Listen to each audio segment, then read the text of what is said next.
Hello everyone, welcome to GS with concept classes.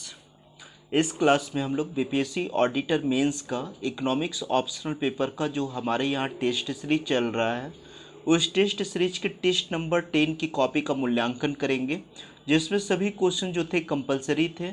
इसमें question की total संख्या 4 थी, जिसमें हमने 2 क्वेश्चन को मैक्रो सेक्शन से लिया था, ठीक है, और एक क्वेश्चन जो था वो पब्लिक फाइनेंस सेक्शन से था, ठीक है, और एक क्वेश्चन जो था वो इंडियन इकोनॉमी सेक्शन से था। तो यही 4 क्वेश्चन थे।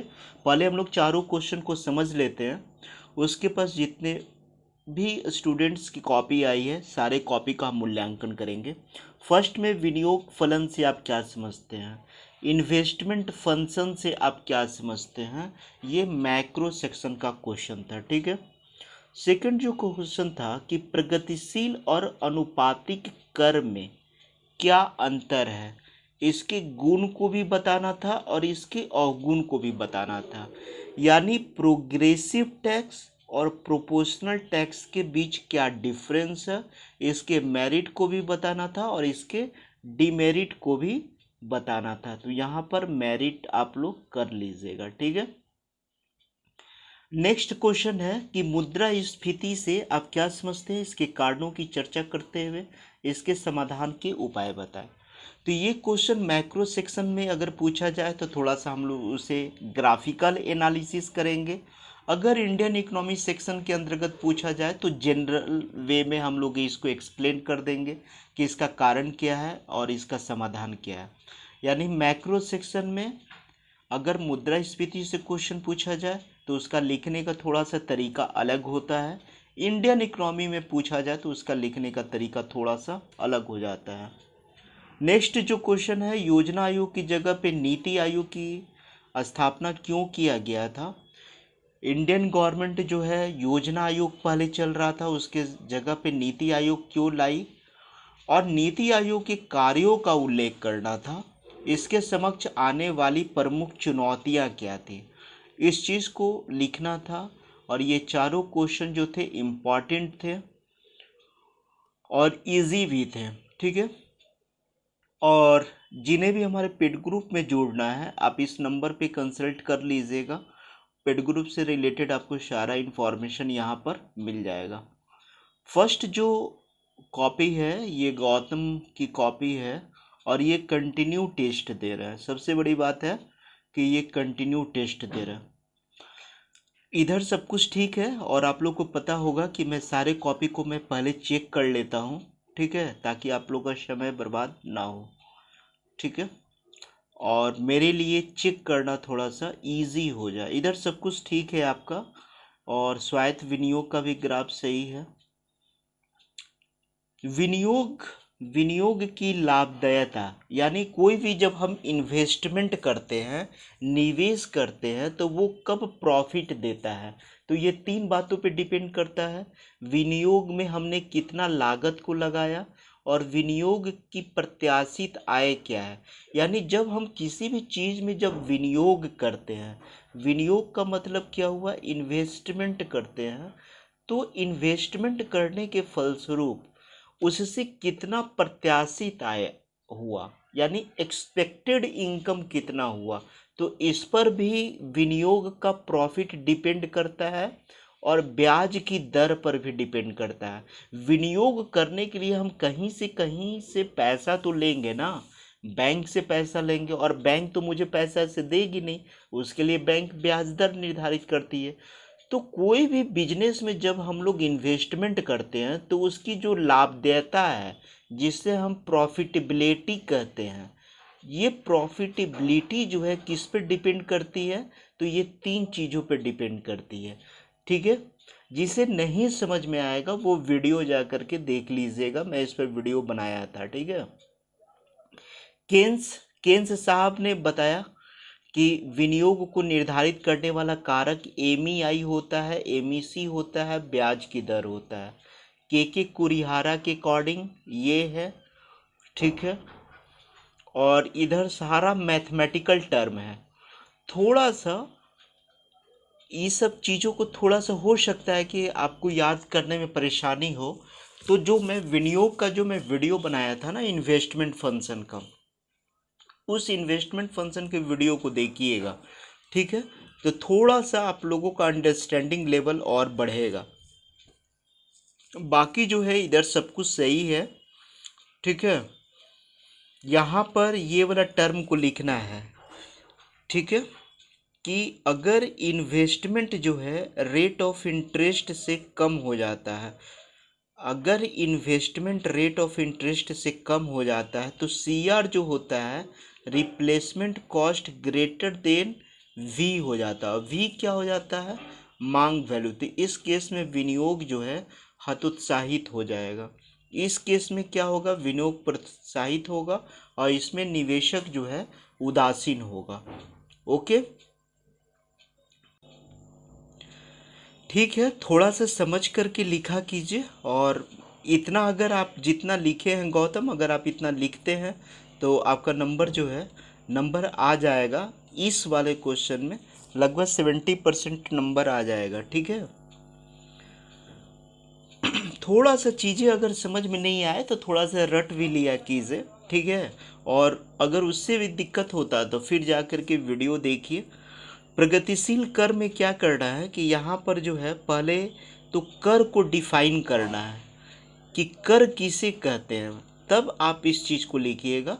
तो लिखिएगा कि कर जो है सरकार के द्वारा अपनी राजस्व को एकत्रित करने का एक साधन है, जिसके द्वारा सरकार अपनी रेवेन्यू का कलेक्शन करती है और सरकार उस रेवेन्यू के माध्यम से बहुत सारी सोशल वेलफेयर का काम करती है, इंफ्रास्ट्रक्चर बनाने का काम करती है, ताकि देश का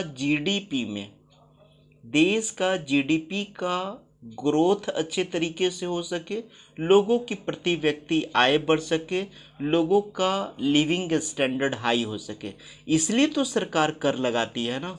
सरकार कर लगा करके क्या करती है? फिर उसे इन्वेस्टमेंट ही तो करती है ना। तो इस चीज़ को यहाँ पे लिखिएगा कि कर क्या है।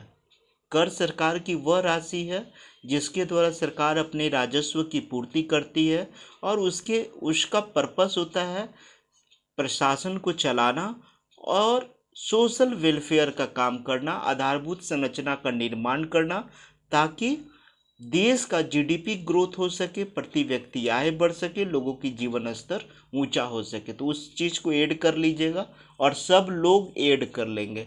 बाकी इधर सब कुछ सही है, ठीक है, इधर सब कुछ सही है। प्रगतिशील कर का, अनुपातिक कर का क्या क्या प्रॉफिट है, लॉस है, जैसे आपने अनुपातिक कर को दिखाया है।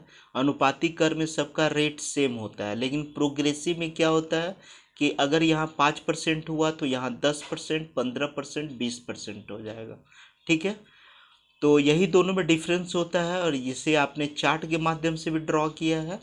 इधर सब कुछ सही है, ठीक है। मुद्रास्फीति से आप क्या समझते हैं? ठीक है, वस्तु की कीमत तो बढ़ती जाती है लेकिन मुद्रा का वैल्यू जो है घटते जाता है। मुद्रास्फीति का कारण क्या है? तो मांग जनित मुद्रास्फीति, लागत जन्य मुद्रास्फीति और संरचनात्मक मुद्रास्फीति। आप 3 मेजर सेक्शन में डिफाइन कर सकते हैं कि किसी भी अर्थव्यवस्था में इन्फ्लेशन जो है क्यों आता है। मांग जनित, डिमांड के कारण होता है, कॉस्ट के कारण होता है और स्ट्रक्चरल इन्वेस्टमेंट के कारण होता है, संरचनात्मक मुद्रास्फीति के कारण होता है। तो इधर सब कुछ सही है। मुद्रास्फीति के नियंत्रण करने का उपाय क्या क्या है? तो आरबीआई की मौद्रिक नीति, लागत को नियंत्रित रखना, आयतों को कम करना, रोजगार एवं देश के संसाधनों का उचित प्रयोग करना और बाजार में प्रतियोगिता को बढ़ाना, ठीक है। इधर सब कुछ सही है। एक क्वेश्चन आपने लिखा है योजना आयोग की स्थापना की जगह पे नीति आयोग क्यों किया गया? तो फर्स्ट में जब आप लिखिए ना तो यहाँ पर आंसर की शुरुआत कभी भी एरो दे करके मत किया कीजिए, ठीक है, एरो दे करके मत किया कीजिए। इस क्वेश्चन का आंसर कैसे लिखेंगे? तो आपको पहले योजना आयोग के बारे में बता देना था कि जब हमारा देश जब स्वतंत्र हुआ था तो उस समय हमने सोवियत संघ के मॉडल को अपनाया था। ठीक है, और हमने जो है 5 इयर्स प्लान और 1 वर्षीय प्लान के आधार पे अपने सीमित संसाधन के आधार पे हमने हमारी जो सरकार है वो टारगेट को फिक्स की कि हमें इतना अचीवमेंट करना है। इसलिए योजना आयोग को हमारी सरकार जो है एडॉप्ट की और वो सोवियत संघ का मॉडल था। लेकिन जब 1990-91 में जब एलपीजी का दौर आया तो ऐसा लगने लगा कि योजना आयोग अपनी प्रासंगिकता खोते जा रही है। ठीक है, क्योंकि 1990-91 में हमारे देश का जो इकोनॉमी था पूरे वर्ल्ड वाइड खोल दिया गया, ग्लोबल इकोनॉमी से जोड़ दिया गया है ना। तो जब ग्लोबल इकोनॉमी से जोड़ दिया गया तो उसमें लगा कि अब योजना आयोग अप्रासंगिक हो गया है और नीति आयोग को लाया जाना चाहिए। बाकी आपने सब कुछ सही लिखा है, मैं जितना बताया हूँ उस चीज़ को आपने मेंशन किया है। न्यूनतम सरकार के दृष्टिकोण से परिकल्पना को स्थान दिया गया, अधिकतम शासन और न्यूनतम सरकार, तो इधर सब कुछ सही है। ठीक है, फिर आपने जो है नीति आयोग की स्थापना का उद्देश्य क्या था इस चीज़ को भी लिख दिया है, और इसके समक्ष चुनौतियाँ क्या है। तो देखिए इसके समक्ष तो चुनौतियाँ को आपने लिखा है कि वित्त आयोग की तरह इसे भी संवैधानिक निकाय बनाना चाहिए नीति आयोग को। दूसरी बात है कि इसमें नौकरशाही की भूमिका काफ़ी ज़्यादा हो गई है, ब्यूरोक्रेट्स काफ़ी ज़्यादा हावी हो गए हैं। और तीसरा क्या है कि इसमें डिफरेंट डिफरेंट मंत्रालयों के बीच संघर्ष का खतरा रहता है, क्योंकि ऐसा लगता है कि एक मंत्रालय के कार्य क्षेत्र का दूसरे द्वारा अतिक्रमण हो रहा है। ठीक है, नीति आयोग का और भी सारा चुनौतियां है, जैसे इसके पास फंडिंग की कोई व्यवस्था नहीं है। नीति आयोग जो है फंडिंग नहीं कर सकती है, मात्र ये योजनाओं का निर्माण करती है। ठीक है, लेकिन फंडिंग उस योजना के क्रियान्वयन के लिए कितनी राशि चाहिए इसका जो है कोई लेखा जोखा नीति आयोग के द्वारा नहीं दिया जाता है। तो ठीक है, ओवरऑल आप कंटिन्यू हैं और काफ़ी अच्छा एफर्ट लगा रहे हैं, एक्सलेंट है।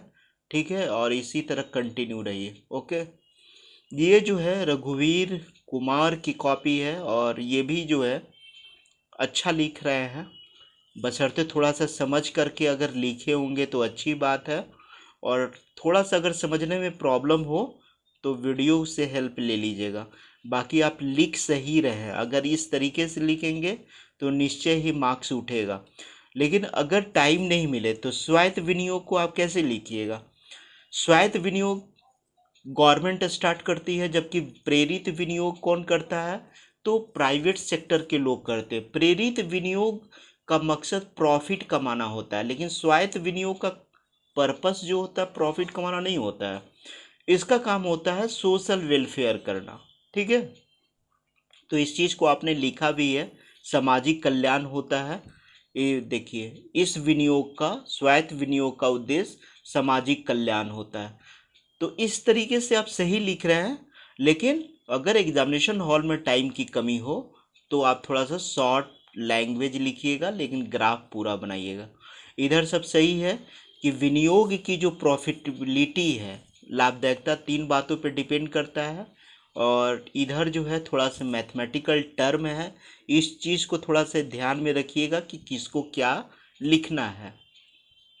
ठीक है, यहाँ पर अगर एग्जाम्पल नहीं भी देंगे तो काम चल जाएगा, मैं नोट्स में दिया था आप लोगों को समझाने के लिए।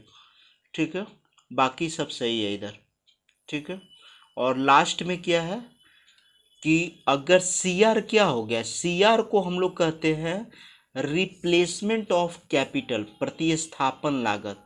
तो जब प्रतिस्थापन लागत मांग मूल्य से ज़्यादा होगा तो हतोत्साहित होगा। इस सब चीज़ को थोड़ा सा समझ करके लिखा कीजिए। ठीक है, ऐसे आप सही लिख रहे हैं, लेकिन अगर समझे होंगे अच्छे तरीके से तो और अच्छी बात है, बाकी नहीं समझ में आता है तो याद तो कर ही लेना चाहिए, है ना। ठीक है, अगर देखिए ये है आपका इन्वेस्टमेंट और ये क्या है, रेट ऑफ इंटरेस्ट। तो अगर रेट ऑफ इंटरेस्ट से अगर इन्वेस्टमेंट बड़ा हो जाएगा तो विनियोग क्या हो जाएगा, प्रोत्साहित होगा, लोग इन्वेस्टमेंट करने के लिए क्या होंगे, उतावला होंगे। क्योंकि इंटरेस्ट रेट कम है लेकिन इन्वेस्टमेंट से प्रॉफिट ज़्यादा आ रहा। ठीक है, इस तरीके से सही है। प्रगतिशील अनुपातिक कर को आपने जो है यहाँ परिभाषा दिया है, जो कि फर्स्ट वाले कॉपी में परिभाषा इन्होंने नहीं दिया था। दोनों के बीच आपने डिफरेंस बताया है। अनुपातिक कर में क्या होता है, सभी आय पर समान दर से कर लगता है, लेकिन प्रगतिशील कर में आय बढ़ने के साथ कर की दर में भी बढ़ोतरी होती है। इसमें क्या होता है कि निर्धन व्यक्तियों को भी धनी व्यक्तियों के समान देना पड़ता है, लेकिन इसमें जो है धनी व्यक्ति पे ज़्यादा टैक्स लगता है, गरीब व्यक्ति पे कम लगता है। तो इधर सब कुछ सही है आपका। ओके, बहुत अच्छा है। और आपने ग्राफ को भी पुट कर दिया है, दोनों ग्राफ आपका सही है। ठीक है, इसके फिर गुण दोष को आपने लिखा है, मैं चेक कर लिया हूँ, वो सब भी सही है। यहाँ पे गलती होगी मैं बता दूंगा। मुद्रास्फीति को थोड़ा सा आपने लिखा है, डिफिनीशन लिख दिया है, फिर उसके पश्चात लिखा है 2 से 3% अगर मुद्रास्फीति को अच्छा माना जाता है। फिर करंट टाइम में इन्फ्लेशन क्या है इंडिया के अंतर्गत, उस चीज़ को भी दिया है। फिर इधर जो है मुद्रास्फीति के प्रकार को आपने लिख दिया है, जो कि फर्स्ट वाले कॉपी में नहीं था। तो मुद्रास्फीति से आप क्या समझते हैं अगर पूछा जाए तो इसे आप डिफाइन मत कीजिएगा, लेकिन केवल पॉइंट वाइज अगर लिख दीजिएगा तो काम चल जाएगा। ठीक है, क्योंकि उतना तो डिफाइन करने का टाइम नहीं रहेगा, तो केवल इस तरीके से भी अगर कर देंगे तो काम चल जाएगा। ठीक है, फिर मुद्रास्फीति का कारण क्या है, तो एक तो मांग जनित मुद्रास्फीति होती है, एक लागत जनित होती है।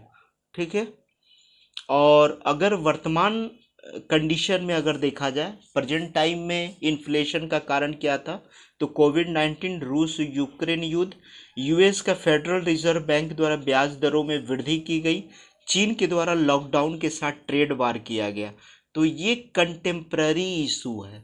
ठीक है, तो ये भी इन्फ्लेशन का कारण है प्रेजेंट टाइम में, तो इसे आपने एडिशनल ऐड किया है, बहुत अच्छा है। ठीक है, फिर मुद्रास्फीति का मापन अपने मन से लिख दिए आप, नहीं भी लिखेंगे तो काम चल जाएगा। ठीक है, और क्या है इसमें क्वेश्चन के अकॉर्डिंग थोड़ा सा और आपको लिखना चाहिए था ना। इसमें क्या था, इसके समाधान का उपाय, इन्फ्लेशन को कंट्रोल कैसे किया जाता है, आपने इस चीज़ का मेंशन किया है क्या। ओके, यहाँ पर आपने मेंशन किया है कि मुद्रास्फीति का मापन, मुद्रास्फीति को नियंत्रित करने का उपाय। इसमें सरकार क्या करती है, मौद्रिक नीति के तहत, राजकोषीय नीति के तहत सरकार क्या करती है। ठीक है, तो इधर सब कुछ अच्छा है, निष्कर्ष के रूप में भी आपने जो लिखा वो सही है।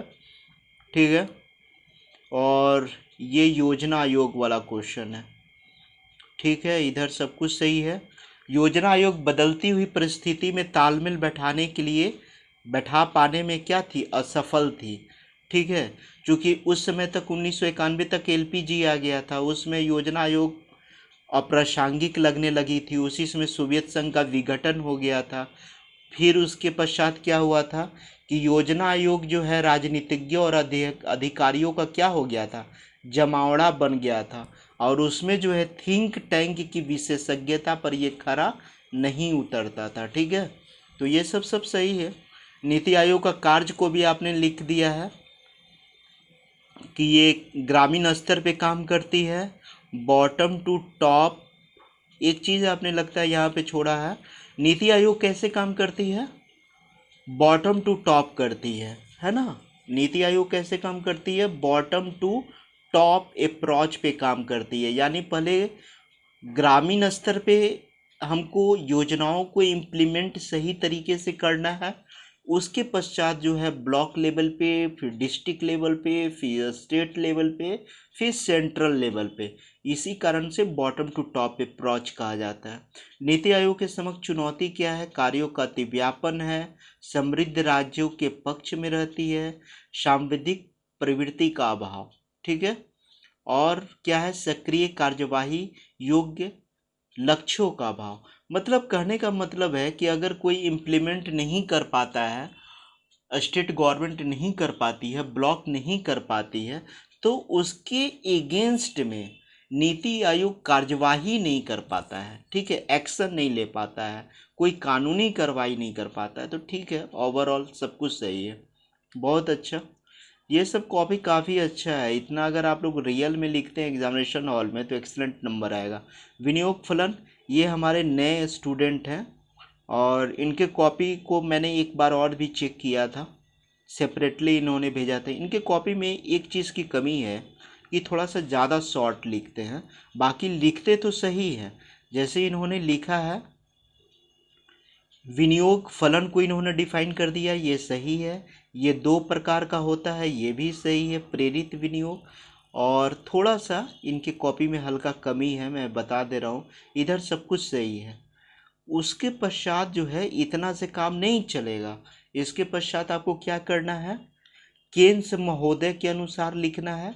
और नहीं समझ में आएगा तो वीडियो को देखिएगा, तब आप नोट्स को पढ़िएगा। केन्स के अनुसार पढ़ना है, कुरिहारा के अकॉर्डिंग पढ़ना है, ठीक है। और क्या पढ़ना है इसमें आप लोगों को, जिसमें मैं बताया हूँ कि एमईसी कैसे निकालते हैं, एमईआई कैसे निकालते हैं और ब्याज की दर कैसे निकालते हैं। तो ये 3 पॉइंट को ऐड कर लीजिएगा, ठीक है, 1 2 3। और एमईसी वाला जो फॉर्मूला नोट्स में लिखा हुआ है, एमईआई का फॉर्मूला नोट्स में लिखा हुआ है और ब्याज की दर का फॉर्मूला लिखा हुआ, तो तीनों फॉर्मूला को ऐड कर दीजिएगा, ठीक है। इतना छोटा लिखिएगा तो थोड़ा नंबर कट जाएगा। प्रगतिशील, और इन्होंने कर का डिफिनीशन सही दिया है और प्रगतिशील कर इधर सब कुछ सही लिखा है इन्होंने। अनुपातिक कर को लिखा है और दोनों के बीच गुण और अवगुण को भी इन्होंने सही बताया है, ठीक है। देखिए दोनों के बीच जो डिफरेंस बताना था, तो अगर आप इस तरीके से भी लिखते हैं तो अच्छा है, ठीक है। और दोनों के बीच अगर डिवाइड करके एक साइड प्रगतिशील लिख देते हैं और एक साइड अनुपातिक लिख करके अगर अंतर प्रकट करते हैं तो वैसे भी अच्छा है। और इस तरीके से भी करेंगे तो नंबर आपका नहीं कटेगा, ठीक है। तो आपने सब कुछ लिखा है, दोनों के गुण अवगुण को लिखा है, मैं चेक कर लिया। ये वाला क्वेश्चन का आंसर आपका सही है, सेकंड वाला। लेकिन फर्स्ट वाला जो विनियोग फलन वाला जो क्वेश्चन है, उसमें थोड़ा सा और आंसर को इम्प्रूव कीजिएगा। केन्स के अकॉर्डिंग, कुरिहारा के अकॉर्डिंग, एमईसी एमआईसी सब लिख दीजिएगा। मुद्रास्फीति वाला भी क्वेश्चन का आंसर आपने सही लिखा है, मुद्रास्फीति को आपने समझा दिया है। अच्छा, आपने इंट्रोडक्शन में ही सब कुछ लिखा है, रूस यूक्रेन वार, वैश्विक आपूर्ति श्रृंखला में आए व्यवधान के कारण उत्पन्न हुई, ठीक है। चलिए ये तो आपने बहुत अच्छा किया, इंट्रोडक्शन सही लिखा है आपने, ठीक है। यहाँ पर आपने करंट से भी जोड़ दिया है, रूस यूक्रेन संघर्ष के कारण, ठीक है। और इन्होंने कारण बताया है और कारण में थोड़ा सा इसको एक्सप्लेन और कर दीजिएगा, ठीक है, इतना से काम नहीं चलेगा। थोड़ा सा कारण को और बताइए, इन्फ्लेशन का कारण क्या है, मुद्रास्फीति का प्रभाव किस पर क्या पड़ता है, वो उस चीज़ को भी आपने मेंशन किया है, ठीक है। मुद्रास्फीति, अच्छा यहाँ पर आपने बहुत शॉर्ट लिखा है, ठीक है, इतना से तो काम नहीं चलेगा। मुद्रास्फीति के समाधान का उपाय क्या है, तो इसमें मैं बहुत सारा समाधान का तरीका बताया था।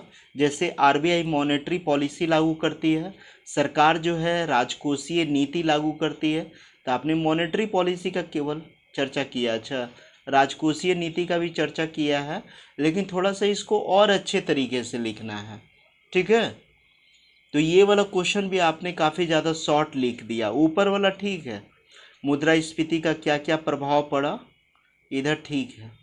थोड़ा सा मेरे नोट्स का हेल्प लिया कीजिए, इतना थोड़ा सा शॉर्ट ज़्यादा हो जा रहा है ना, आप लिखते सही हैं लेकिन थोड़ा सा आंसर को शॉर्ट कर दे रहे हैं। यहाँ पर क्या है, नीति आयोग, ठीक है, नीति आयोग का उद्देश्य, अच्छा उद्देश्य भी लिखिएगा तो कोई दिक्कत नहीं है कि नीति आयोग का क्या उद्देश्य रहा, नीति आयोग का कार्य क्या है। यहाँ पर भी आपने थोड़ा सा कटौती किया है, देखिए, भारत सरकार ने योजना आयोग की जगह पे नीति आयोग क्यों लाया गया, इसके पीछे मैं बहुत सारा पॉइंट आप लोगों को मैं बताया था कि योजना आयोग की जगह पे नीति आयोग क्यों लाया गया। फर्स्ट में क्या था, जिस तरीके से बाहरी दुनिया में बदलाव हो रहा था, जैसे कि सोवियत संघ का विघटन हो रहा था, सोवियत संघ का विघटन के फलस्वरूप जो हम लोग प्लानिंग कमीशन के मॉडल को लाए थे, तो सोवियत संघ के विघटन के पश्चात जो है हम लोग भी पूंजीवाद की तरफ थोड़ा बहुत उन्मुख होने लगे, समाजवादी व्यवस्था को छोड़ करके। ठीक है, फिर क्या था कि योजना आयोग जो था सहकारी संघवाद के ढांचे के अनुरूप जो है काम नहीं कर रहा था। ठीक है, तो ये दो कारण हो गया। ठीक है, फिर उसके पश्चात आप लिख सकते थे कि योजना आयोग जो है राजनीतिज्ञों अधिकारियों का जमावड़ा बन गया था। फिर आप लिख सकते थे योजना आयोग जिस आशा और अपेक्षा के साथ स्थापना की गई थी उस पर पूर्ण रूप से खरा नहीं उतर पाया था, जिसके कारण नीति आयोग का स्थापना करना जरूरी हुआ। उसके पश्चात आप लिखते, ये वाला टर्म को लिखने के पश्चात मैं जितना 4-5 पॉइंट को अभी मैं बताया, उसके पश्चात आप लिखते कि योजना आयोग की जगह पे नीति आयोग की स्थापना जो है निम्न उद्देश्यों की पूर्ति हेतु किया गया है, और वो जो उद्देश्य है नीति आयोग का उसको लिख देते। और नीति आयोग का कार्य क्या है, तो ग्रामीण स्तर पे काम करती है, बॉटम टू टॉप अप्रोच पे काम करती है, सहकारी संघवाद को मजबूत बनाती है। तो ये सारा नीति आयोग का कार्य हुआ। और इसके समक्ष चुनौती क्या है, तो इसके पश्चात इसके पास जो है फंडिंग की प्रॉब्लम है, इसके पास जो है वित्तीय पावर कम है, फाइनेंस पावर कम है। दूसरी बात है कि विभिन्न मंत्रालयों के बीच जो है कार्य क्षेत्रों में अतिक्रमण होने लगता है। कहता है लोग कि ये विभिन्न मंत्रालय कहता है कि ये मेरे अंडर का चीज़ है, ये मेरे अंडर का चीज़ है। ठीक है, तो इस तरीके से आप जो है आंसर को आप लिख सकते थे। ठीक है, और क्या लिख सकते थे इसमें, आप जो है नोट्स को देख लीजिएगा। आपको इस क्वेश्चन में तो बहुत थोड़ा सा सुधार करना पड़ेगा संतोष कुमार, और बाकी आप लिख सही रहे, थोड़ा सा और इम्प्रूवमेंट कीजिए। मैं अभी बताऊंगा ज़्यादा तो लेट हो जाएगा, आप नोट्स को देखिएगा।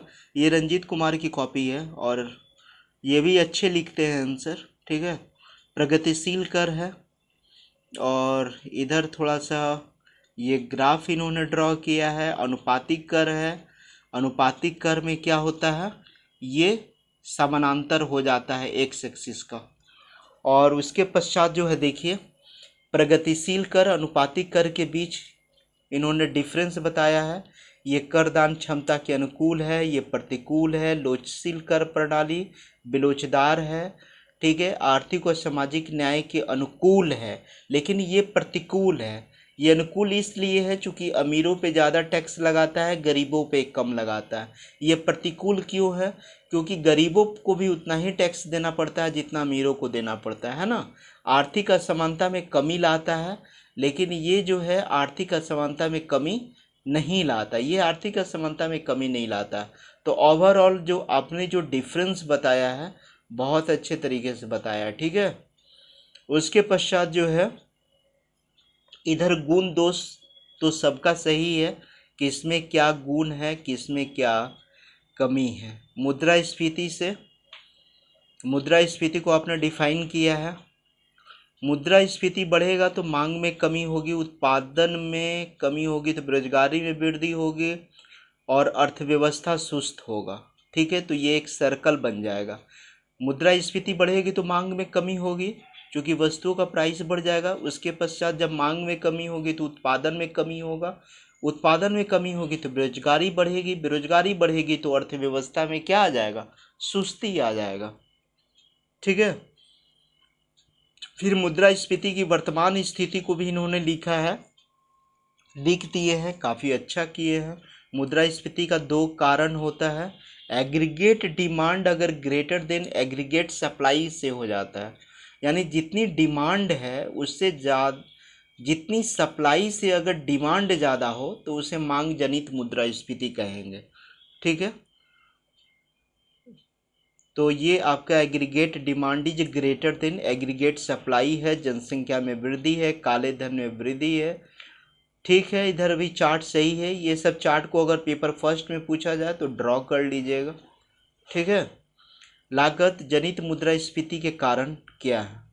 देखिए इन्होंने जो है बहुत सारे स्टूडेंट केवल लिख दिए हैं लागत जनित मुद्रास्फीति जो है, लागत जनित जो कारण है मुद्रास्फीति का कारण क्या है, लेकिन इनके कॉपी में क्या अंतर आया, लागत जनित को भी फिर इन्होंने क्लासिफाइड किया है कि लागत कैसे बढ़ जाता है, तो मजदूरी का दर बढ़ गया, कच्चे माल की उपलब्धता में अगर कमी हो जाएगा तो कच्चा माल हाई रेट पे खरीदना पड़ेगा, कर में दर में वृद्धि, वैश्विक प्रभाव। ठीक है, मुद्रास्फीति का समाधान करने का उपाय को इन्होंने बताया है, आरबीआई की मौद्रिक नीति, आरबीआई का वर्तमान कदम, ठीक है, राजकोषीय नीति, ठीक है, और उसके पश्चात नीति आयोग की जगह पे नीति आयोग की स्थापना क्यों किया गया। इधर तो सब कुछ सही है, आपका ये क्वेश्चन भी सही है, रंजीत की कॉपी है, लेकिन यहाँ पे कोशिश कीजिएगा कि यहाँ पे टॉप डाउन जो है ना इसे हिंदी में ही लिखिएगा। ठीक है, कि योजना आयोग जो है टॉप डाउन अप्रोच पे काम करती थी, नीति आयोग जो है बॉटम अप अप्रोच पे काम करती थी।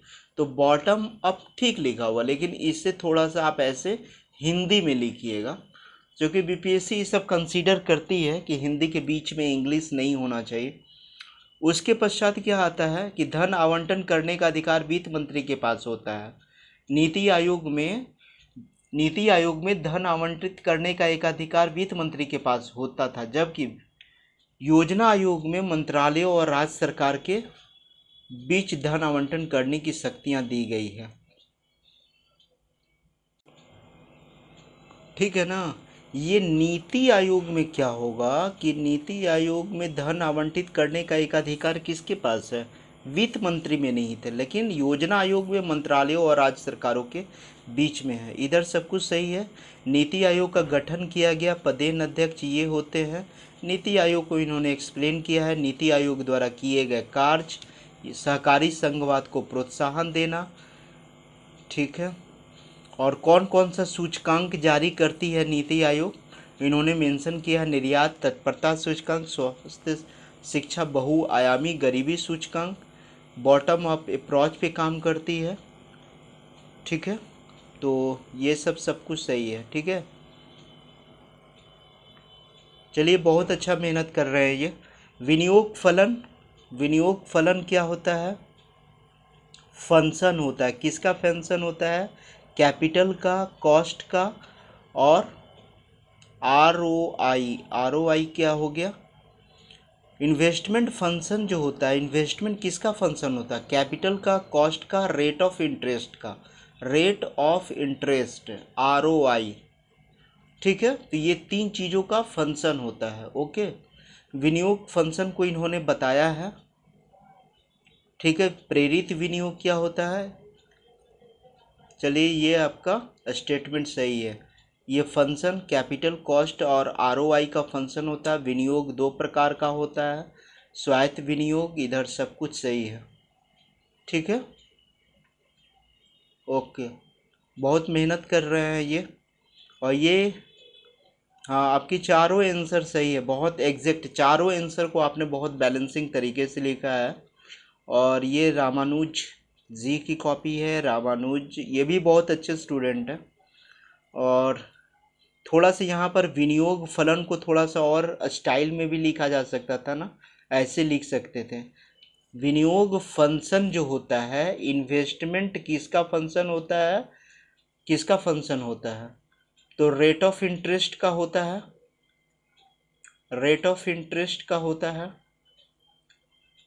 ठीक है, और किसका, इन्वेस्टमेंट में जितना कॉस्ट लगा, ठीक है, और जितना हमको प्रॉफिट मिलता है, ये तीनों का क्या हो जाता है, फंक्शन हो जाता है। तो इस तरीके से भी आप लिख सकते थे। ठीक है, तो विनियोग फलन वाला तो ठीक है ना, इसको थोड़ा सा मैथमेटिकल लिख लीजिएगा, और बाकी अदरवाइज ये भी सही है। विनियोग फलन को आपने दिखा दिया है। दो तरह का विनियोग होता है, एक सार्वजनिक विनियोग होता है जिसे हम लोग स्वायत्त विनियोग कहते हैं, एक प्रेरित विनियोग होता है जिसे हम लोग निजी विनियोग कहते हैं। तो इधर सब कुछ सही है।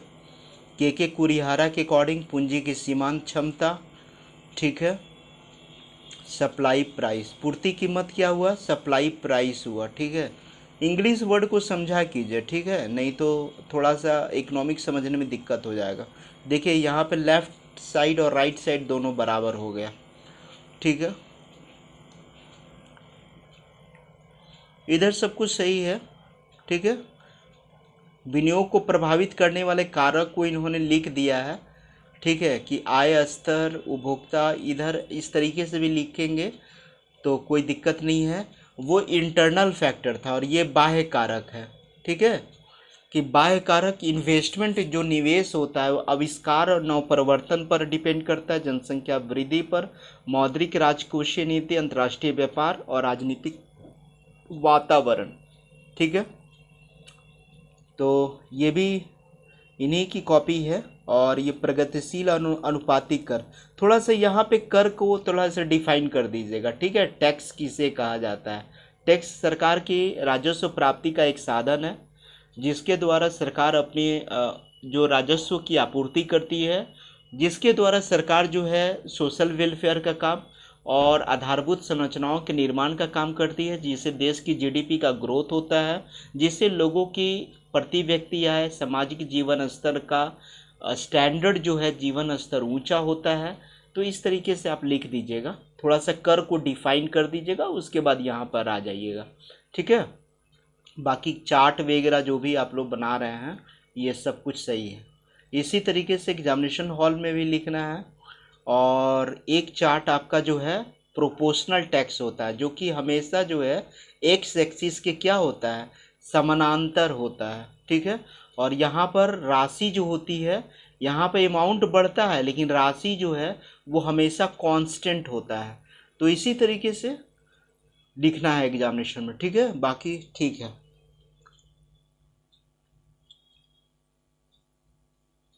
ये मुद्रास्फीति answer attempted randomly not in serial order, okay. मुद्रास्फीति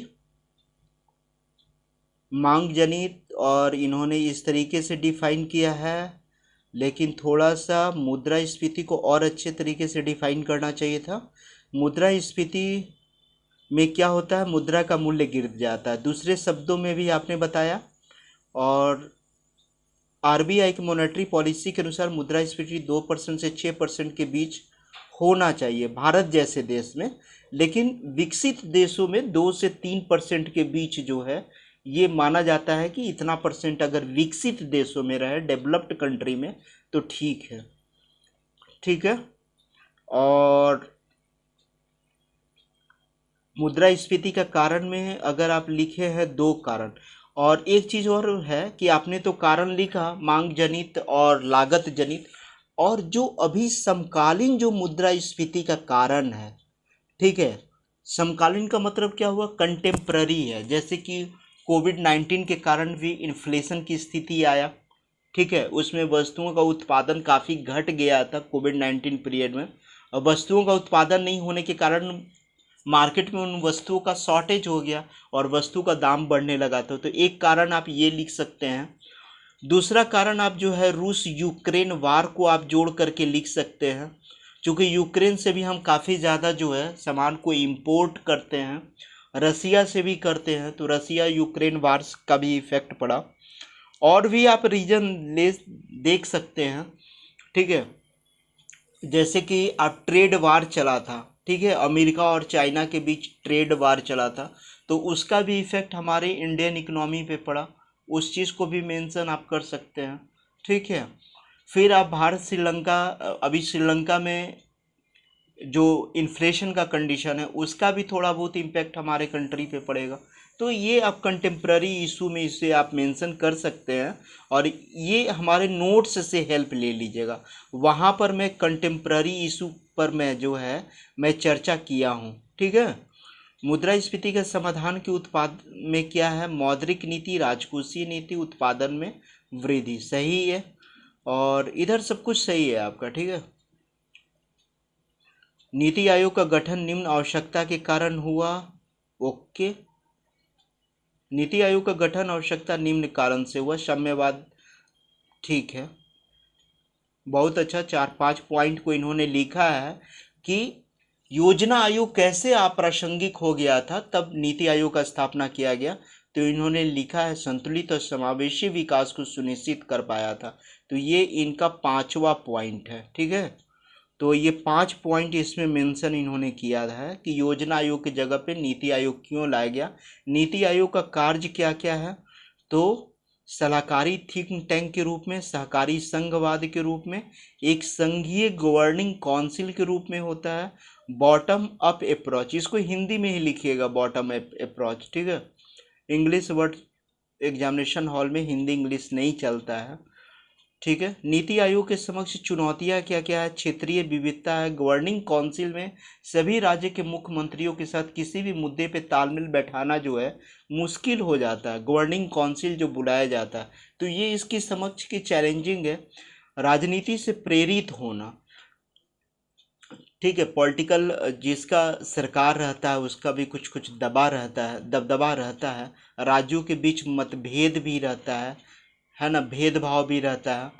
बहुत नीति आयोग की गवर्निंग काउंसिल में नीतीश कुमार जो है बहुत बार नहीं गए, है ना। तो ये सब चीज़ें हैं। और आप इसमें क्या मेंशन कर सकते हैं, नीति आयोग के समक्ष चुनौतियां तो आपने लिख दिया, ठीक है। फिर आपने कंक्लूजन भी लिख दिया, फिर आपने क्यों लाया गया उसको भी लिखा। चलिए ठीक है, आपने इधर मुद्रास्फीति का उपाय, चलिए आपका चारों क्वेश्चन सही है, ठीक है। चारों क्वेश्चन जो है सही है। एक जगह कर वाला में डिफिनीशन थोड़ा सा ऐड कर दीजिएगा। ये रानी कुमारी की कॉपी है। ये भी काफ़ी लेबर कर रही हैं, ठीक है। और इनका भी कॉपी काफ़ी अच्छा होता है और ये कंटिन्यू टेस्ट दे रही हैं। मैं सब कुछ पढ़ लिया हूँ, ठीक है, परेशान मत होइएगा कि इधर सब कुछ सही लिखा हुआ आपका, ठीक है। ये रानी कुमारी जो हैं कंटिन्यू टेस्ट दे रही हैं। मुद्रास्फीति को भी इन्होंने लिखा है, मुद्रास्फीति का कारण को इन्होंने लिखा है, मुद्रास्फीति का लागत जनित मुद्रास्फीति, यहाँ पर ये दोनों लिखे, ठीक है। मुद्रास्फीति का समकालीन कारण क्या है, मतलब अभी वर्तमान में मुद्रास्फीति का कारण क्या है, तो इसको मेरे नोट्स से देख लीजिएगा, ठीक है। नोट्स में लिखा हुआ है कोविड-19 पीरियड में हुआ, रूस यूक्रेन युद्ध के कारण भी प्रभाव पड़ा, अमेरिका चाइना के बीच ट्रेड वार हुआ था उसका भी इफेक्ट पड़ा, ठीक है। तो इस सब चीज़ों को लिख दीजिएगा, ठीक है। तो आपको यहाँ पर एक चीज़ मेंशन करना है, इन दोनों के बाद जो है तीसरा जो है लिखना है कि समकालीन कारण क्या है मुद्रास्फीति का, इसको ऐड कर देना है। बाकी मुद्रास्फीति को कंट्रोल करने का तरीका को आपने लिख ही दिया है, इन्फ्लेशन, है ना। इधर तो सब कुछ मुझे, और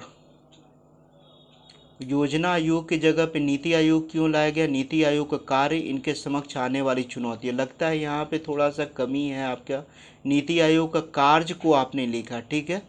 अच्छा ये चीज़ मुझे बताइए, इसमें जो है आपकी गलती थोड़ी सी पकड़ी गई है। यहाँ पे क्या करना है आपको इस क्वेश्चन में, पहले तो मेरे नोट्स को खोलिएगा, वहाँ पे लिखा हुआ है नीति आयोग जो है, नीति आयोग जो लाया गया योजना आयोग के जगह पे, तो योजना आयोग जो है अप्रासंगिक क्यों हो गया था, इसे मेरे नोट्स देख लीजिएगा, ठीक है। उसके बाद क्या लिखना है आपको, नीति आयोग को किस उद्देश्य से लाया गया था, तो मैं उद्देश्य का भी चर्चा मैं अपने नोट्स में किया हूँ, तो उस उद्देश्य को भी लिख दीजिएगा। 2 सुधार हुआ, पहला सुधार यहाँ पे करना है, दूसरा सुधार यहाँ पे करना है। तीसरा क्या करना है कि नीति आयोग कैसे काम करती है, नीति आयोग का कार्य करने का तरीका क्या है, इसको भी मेरे नोट्स से देख लीजिएगा। फिर उसके बाद नीति आयोग के समक्ष चुनौतियां क्या क्या है, जैसे सारे स्टूडेंट चुनौतियां लिखे हैं उसी तरीके से आप भी लिखिएगा कि गवर्निंग काउंसिल के बीच जो है सभी राज्य के मुख्यमंत्रियों के बीच जो है किसी मुद्दे पे तालमेल बैठाना जो है थोड़ा मुश्किल होता है। फिर उसके पश्चात क्या होता है कि जिस पॉलिटिकल पार्टी जो सेंट्रल गवर्नमेंट में होती है, और अगर सेंट्रल गवर्नमेंट से मैच करता हुआ अगर कोई स्टेट गवर्नमेंट अगर उसी पार्टी से है तो उस स्टेट गवर्नमेंट को थोड़ा सा बेनिफिट हो जाता है। तो इस तरीके से आप लिख दीजिएगा। और क्या लिखिएगा इसमें चुनौती में कि नीति आयोग के पास जो है वित्तीय पावर नहीं है। यहाँ पर जो है वित्त मंत्री पैसा का फाइनेंसिंग करते हैं, नीति आयोग नहीं करती है पैसा फाइनेंस।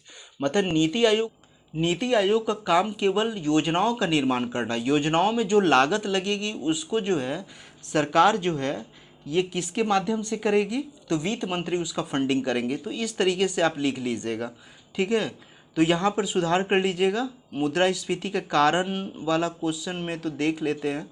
मुद्रास्फीति का कारण में भी एक सुधार बताया आपको, इसमें समकालीन कारण को लिखिएगा। मुद्रास्फीति का उपाय में केंद्रीय उपाय, और यहाँ पर ये तो बहुत हद तक सही है क्वेश्चन का आंसर, लेकिन थोड़ा सा और बड़ा करना है। मुद्रास्फीति से क्या समझते हैं, इसके कारण का भी चर्चा करना है, इसके समाधान का भी उपाय बताना है, ठीक है। तो थोड़ा सा जब क्वेश्चन पूछे ना तो एकदम टू द पॉइंट नहीं लिखना, थोड़ा सा जैसे मुद्रास्फीति का कारण से आप क्या समझते हैं, तो इसमें आप ऐड कर सकते थे कि मुद्रास्फीति कितने प्रकार की होती है, इसको भी तो इसमें ऐड किया जा सकता है, ठीक है। इसको भी थोड़ा सा सुधारिएगा। और समाधान का उपाय जो है, मुद्रास्फीति को कैसे समाधान किया जाए उस चीज़ को भी आपने बहुत शॉर्ट लिखा है, थोड़ा सा लंबा कीजिए मेरे नोट्स को देख करके। और सारे स्टूडेंट जैसे लिखे हैं वैसे आप भी लिखिए। विनियोग से आप क्या समझते हैं, तो सीधे आपने लिख दिया विनियोग दो प्रकार का होता है।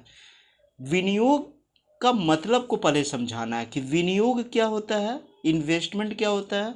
तो विनियोग जो है, विनियोग और विनियोग को प्रभावित करने वाले कारकों के बीच का संबंध है, फलनात्मक संबंध है, फंक्शनल रिलेशनशिप है। तो इस तरीके से लिखिएगा। नोट्स का थोड़ा सा ज़्यादा हेल्प लिया कीजिए, लेकिन आप कंटिन्यू टेस्ट दीजिए, ठीक है। यहाँ पर क्या करना है, यहाँ पर और क्वेश्चन को बढ़ाना है। मेरे नोट्स को देखिएगा केन्स के अकॉर्डिंग। अब आप बोलिएगा कि हम लिखेंगे तो समझ में नहीं आएगा, तो समझ में जब नहीं आएगा तो जो वीडियो जो हम बनाए हैं विनियोग फंक्शन का, उसको देखिएगा कि मैं कैसे समझाया हूँ। तो यहाँ पे ऐड कीजिएगा केन्स के अनुसार, कुरिहारा के अनुसार, ठीक है। और उसमें जो हमने बताया है एमईसी क्या होता है, एमईआई क्या होता है, रेट ऑफ इंटरेस्ट क्या होता है, तीनों को मेंशन करना है। प्रगतिशील और अनुपातिक कर वाला तो सही है। तो आपके कॉपी में चौथा जो आप आंसर जो लिखी है ना, प्रगतिशील और अनुपातिक वाला, ये सबसे अच्छा लिखा हुआ है, ठीक है। और जो ये वाला क्वेश्चन है विनियोग फलन वाला, उसमें भी सुधार थोड़ा करना है। मुद्रास्फीति वाला में भी थोड़ा सा सुधार करना है। और दूसरे स्टूडेंट कैसे आंसर लिखे हैं वहाँ से भी थोड़ा समझा कीजिए कि अदर स्टूडेंट कैसे कॉपी लिख रहे हैं, उतना तो अंदाज पता चल ही जाता है। ये तबरेज़ आलम की कॉपी है और इनका मैं फर्स्ट कॉपी में देख रहा हूँ। ये फर्स्ट बार टेस्ट में पार्टिसिपेट किए हैं और अब से आपको कंटिन्यू टेस्ट में पार्टिसिपेट करना है, ठीक है। आपको तबरेज़ आलम अब आपको एक भी टेस्ट नहीं छोड़ना है, क्योंकि आपने मात्र एक ही टेस्ट अभी तक दिया है, ये फर्स्ट टेस्ट है। तो इसमें क्या करना है, विनियोग फलन का पहले डिफिनीशन लिखना है, मेरे नोट से देखिएगा। और थोड़ा सा इंग्लिश वर्ड का भी सहारा लिया कीजिए। इंग्लिश वर्ड से क्या होता है ना कि चीज़ें समझना थोड़ा सा आसान हो जाता है, ठीक है। इधर तो ठीक है, विनियोग की लाभदायकता 3 बात पे डिपेंड करती है। विनियोग इन्वेस्टमेंट की जो प्रॉफिटेबिलिटी है, जो लाभदायकता है, किस पर डिपेंड करता है, तो 3 चीज़ों पर डिपेंड करता है। इधर तो सही है। इसी तरीके से एग्जामिनेशन हॉल में लिखिएगा, ठीक है। मार्क्स जो है पूरा फुल आ जाएगा, ठीक है। बहुत अच्छा। प्रगतिशील अनुपातिक कर को तो आपने बहुत अच्छा लिखा है, ठीक है। आपका फर्स्ट वाला क्वेश्चन भी तबरेज आलम सही है, ठीक है। और इधर भी सब कुछ सही है। चित्र द्वारा प्रदर्शन, तो इसमें इस तरीके से बनेगा। और प्रोग्रेसिव को तो आपने बनाया ही है। मुद्रास्फीति का प्रकार, चलिए प्रकार वगैरह भी लिख दीजिएगा तो कोई दिक्कत नहीं है, लेकिन मुद्रास्फीति का कारण है ना। और मुद्रास्फीति का अभी के वर्तमान सिनेरियो में, वर्तमान समय में मुद्रास्फीति का कारण क्या है, इसको मेरे नोट्स से देखिएगा और ऐड कर दीजिएगा इसमें, ठीक है। मुद्रास्फीति का समाधान का तरीका क्या है? मौद्रिक नीति है, सरकार की राजकोषीय नीति है, और इसके अतिरिक्त भी और सारे उपाय हैं, ठीक है। भारत सरकार योजना आयोग की जगह पे नीति आयोग क्यों लाई? तो ये सब सही है। ठीक है। बहुत सारे स्टूडेंट जो हैं, ये जो है योजना आयोग की जगह पे नीति आयोग क्यों लाया गया, इस चीज़ को ढंग से नहीं लिखे हैं। आपको यही सब आंसर लिखना चाहिए था, ठीक है, कि सहकारी संघवादी ढांचे के अनुरूप नहीं ढाल पाया था अपने आप को, ठीक है। निर्णय प्रक्रिया को स्पष्ट और पारदर्शी बनाने में सक्षम साबित हुआ, राजनीतिज्ञों और अधिकारियों का जमावड़ा बन गया था, ठीक है। नीति आयोग का कार्य को भी आपने लिखा, और नीति आयोग के समक्ष चुनौतियां को भी आपने लिखा, ठीक है। आपके पास क्वेश्चन आप सही समझ रहे हैं, ठीक है। आंसर देने के बावजूद भी कुछ लोग गलत करते हैं, लेकिन आपका सही है। समृद्ध राज्यों का पक्ष लिया जाता है, और कार्यों का अति व्यापन भी है, सक्रिय कार्यवाही योग्य लक्ष्यों का अभाव है, कार्यान्वयन पर सीमित फोकस है, फंडिंग की भी प्रॉब्लम है। नीति आयोग के पास पैसा नीति आयोग नहीं देती है, केवल योजना बना देती है, ठीक है। और ये आपका निष्कर्ष सही है, मैं पढ़ चुका हूँ पहले भी, ठीक है। और इधर जो है शिवम कुमार की कॉपी है। शिवम कुमार, थोड़ा सा पीडीएफ वो अच्छा से बनाइए, और आप जो है कंटिन्यू टेस्ट दिया कीजिए। मैं देखता हूँ कि आप हमेशा अल्टरनेट टेस्ट देते हैं, मतलब एक टेस्ट दीजिएगा फिर 2 टेस्ट गैप मारिएगा, है ना, तो ऐसा नहीं होना चाहिए। सही है।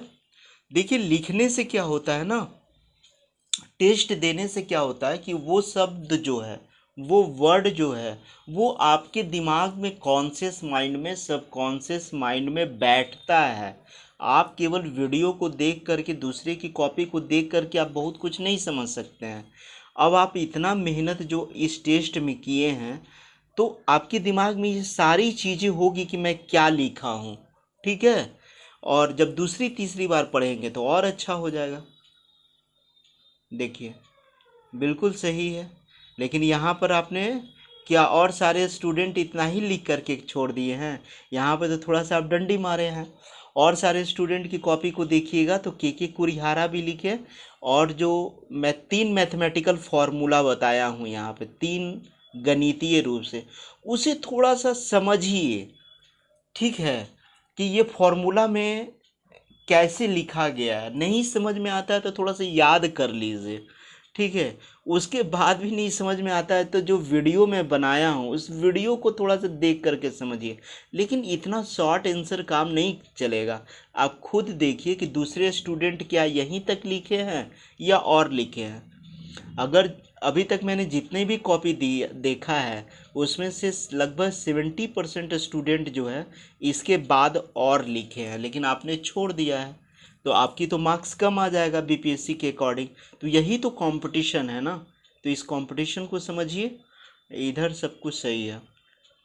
लैंग्वेज से मत डरिए। देखिए, मैं समझ रहा हूँ आपकी प्रॉब्लम क्या। आपने सोचा होगा कि मैथमेटिकल टर्म को क्या लिखना है, सो चलो लैंग्वेज लिख करके काम चला लेते हैं, तो मार्क्स नहीं उठेगा ना, मार्क्स नहीं उठेगा। आपने 2 ग्राफ को पुट किया है, लेकिन मार्क्स नहीं उठेगा, ठीक है। इसलिए दूसरे की भी कॉपी को देखिए कि और लोग कैसे लिख रहे हैं। प्रगतिशील कराधान में क्या लिखना है, पहले तो कर का डिफिनीशन लिखिए। मैं सबकी कॉपी में समझा दिया हूँ, उसी तरीके से आप भी लिखिए, ठीक है। और उसके बाद इधर सब कुछ सही लिखा हुआ है, इसको जो है मोड़ मत दीजिए, बस इस तरीके से कीजिए, ठीक है। इसके प्रगतिशील करों के विपक्ष में तर्क, है ना। तर्क जो आप लोगों ने पॉजिटिव और निगेटिव साइड में जो दिया है, ठीक है, थोड़ा सा मन से फिगर बनाइए। यहाँ पे वाई एक्सिस लिखिए, यहाँ पर एक्स एक्सिस लिखिए, यहाँ पे कर की दर ठीक है, यहाँ पे टैक्स बेस ठीक है। तो ये कैसा टैक्स हो गया, प्रोपोर्शनल टैक्स हो गया, है ना, अनुपातिक टैक्स हो गया। थोड़ा सा पीडीएफ भी और अच्छा से बनाइए। बाकी आप कंटिन्यू टेस्ट दीजिए शिवम कुमार, आप अल्टरनेट टेस्ट देने की चेष्टा न करें, है ना, आपके हित में बोला जा रहा है। और ये इनकी थर्ड कॉपी है। थर्ड कॉपी, मुद्रास्फीति का कारण, मुद्रास्फीति को आपने डिफाइन किया, यहाँ पे भी लिख देना है मुद्रास्फीति का वर्तमान कारण क्या है, वर्तमान स्थिति क्या है मुद्रास्फीति का। तो ये मेरे नोट से देख करके यहाँ पे पुट कर लीजिएगा, ऐड कर लीजिएगा, ठीक है।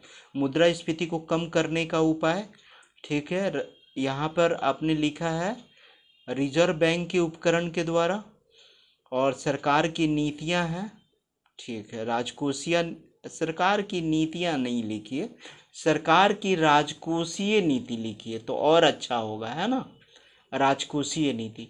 जैसे मैं नोट्स में दिया हूँ ना आप लोगों को, मुद्रास्फीति को कैसे कंट्रोल किया जाता है, तो वहाँ से आप लोग लिखा कीजिए, ठीक है।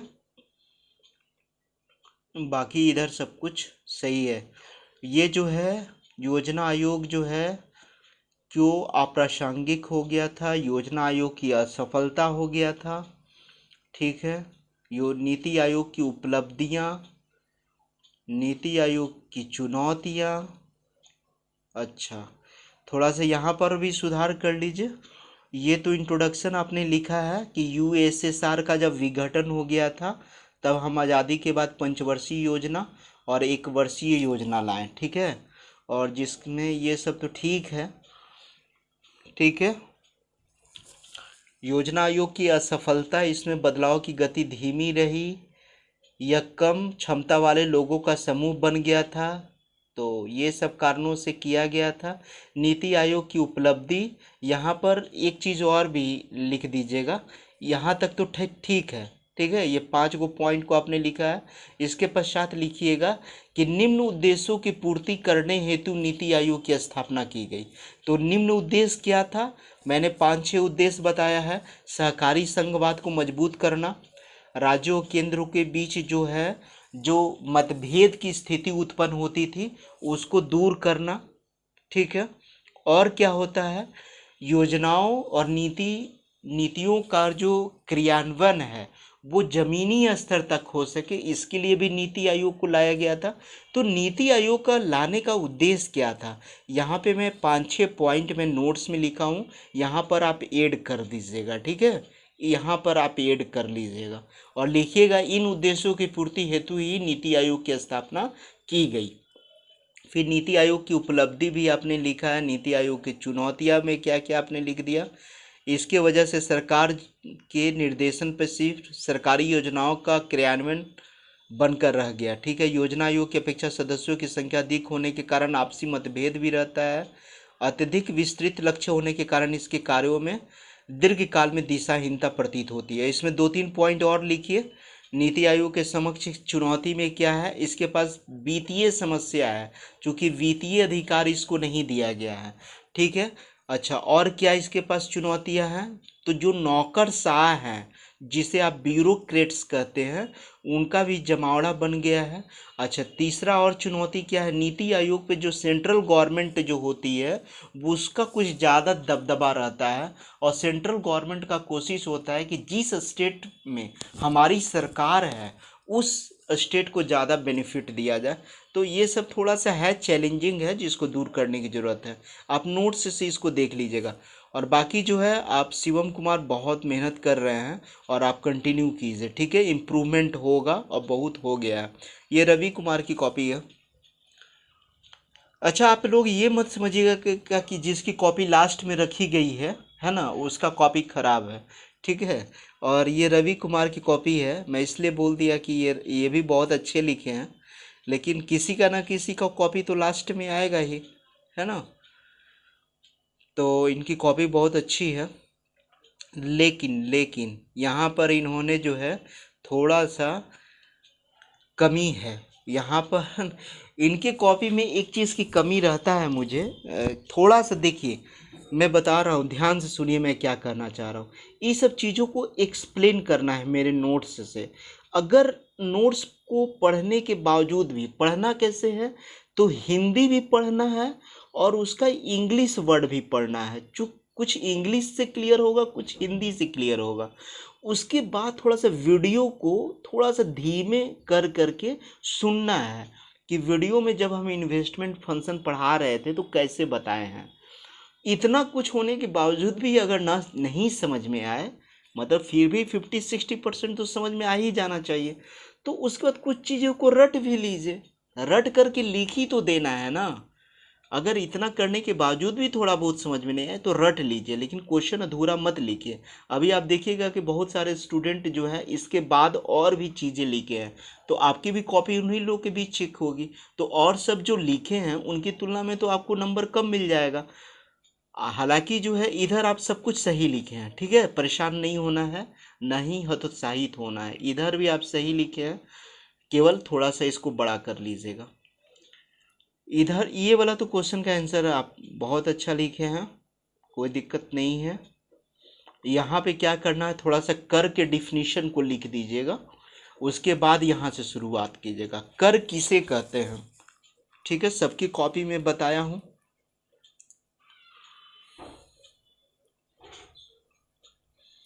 इधर इधर जो है आपने इसमें भी लगता है ग्राफ को ड्रॉ नहीं किया। एक चीज़ है, रवि कुमार के साथ थोड़ा सा प्रॉब्लम है, ये ग्राफ बनाने से डरते हैं। देखिए प्रगतिशील कर में क्या ग्राफ बनाए थे, इस तरीके से ग्राफ बनाने में क्या प्रॉब्लम होता है क्या? जैसे जैसे हमारा कर का दर बढ़ रहा है, जैसे जैसे हमारा टैक्स रेट बढ़ रहा था, उसी तरह हमारा कर भी बढ़ रहा था। तो इस तरीके से ड्रॉ करने में क्या प्रॉब्लम हो रहा था?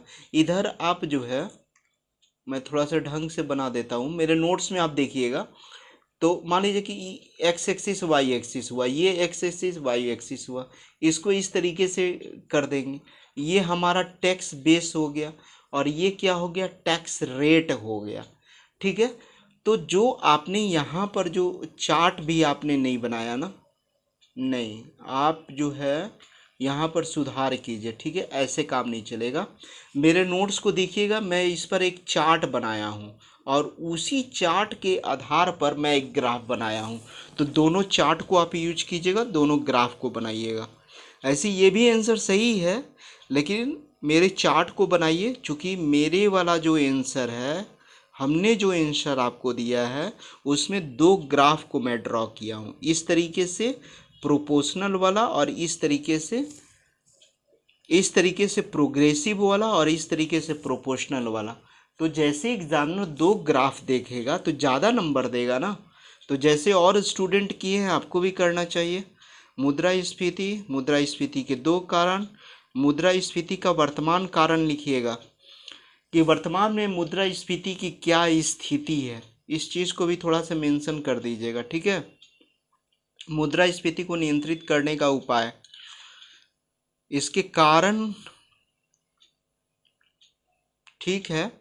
एक चीज़ मैं बता रहा हूँ यहाँ पर, जैसे आपने तो क्वेश्चन के अकॉर्डिंग एकदम लिखने का कोशिश किया है कि मुद्रास्फीति से क्या समझते हैं, इसको बता दिए, कारण बता दिए और समाधान के उपाय बताएं।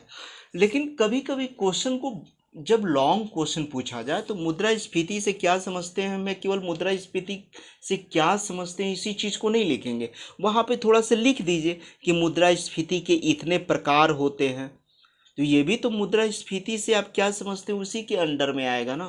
तो लिख देना है मुद्रास्फीति के इतने प्रकार होते हैं, जितना प्रकार मैं बताया था आप लोगों को, दौड़ती हुई इन्फ्लेशन बताया था, मंद जनित इन्फ्लेशन बताया था, मांग जनित, लागत जनित इन्फ्लेशन बताया था। तो इस तरीके से लिखिए। और इसका कारण क्या है, मुद्रास्फीति को नियंत्रित करने का उपाय क्या है, ठीक है। तो यहाँ पे थोड़ा सा सुधार कर लीजिएगा, थोड़ा सा और आंसर को ऐड कीजिए।